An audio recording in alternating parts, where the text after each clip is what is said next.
এটা হলো দুনিয়ার সবথেকে পাগল রাজকুমারী, কারণ কেউ তাকে বিয়ের প্রস্তাব দিলে সে তার সাথে পলান্টুক খেলতে অনেক পছন্দ করত। কিন্তু সেই খেলাতে অনেক ভয়ঙ্কর একটা নিয়ম ছিল।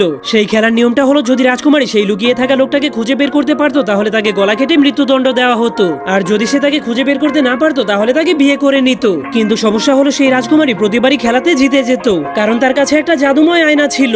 সে তার আয়নার মাধ্যমে সবকিছুই দেখতে পারতো। কিন্তু একদিন একটা ছেলে সেই রাজকুমারীকে বিয়ে করে নিজের ভাগ্য পরিবর্তন করার সিদ্ধান্ত নেয়। সেই ছেলেটার নাম ছিল জ্যাক। তখন রাজকুমারী তাকে খেলার নিয়ম সম্পর্কে সতর্ক করলেও সে তার সাথে খেলার জন্য রাজি হয়ে যায়। খেলার নিয়মটা হলো 3 দিনের মধ্যে তাকে এমন একটা জায়গাতে লুকাতে হবে যাতে রাজকুমারী তাকে খুঁজে বের করতে না পারে। এজন্য জ্যাক একটা মাছের কাছ থেকে সাহায্য নেওয়ার জন্য একটা নদীর কিনারে পৌঁছে যায়। তখন সে ভাবছিল যদি সে মাছের পেটের মধ্যে লুকাতে পারে তাহলে রাজকুমারী আর তাকে খুঁজে পাবে না। যা শোনার পর মাছটা তখনই তাকে সাহায্য করতে রাজি হয়ে যায়, কারণ কিছুদিন আগে জ্যাক এবং তার চাচা সেই নদীতে মাছ ধরতে এসেছিল। ঠিক তখনই তাদের জালের মধ্যে সেই বড় মাছটা আটকে গিয়েছিল। এজন্য তার চাচা সেই মাছটাকে মেরে পানির উপরে আনার জন্য কুড়াল আনতে চলে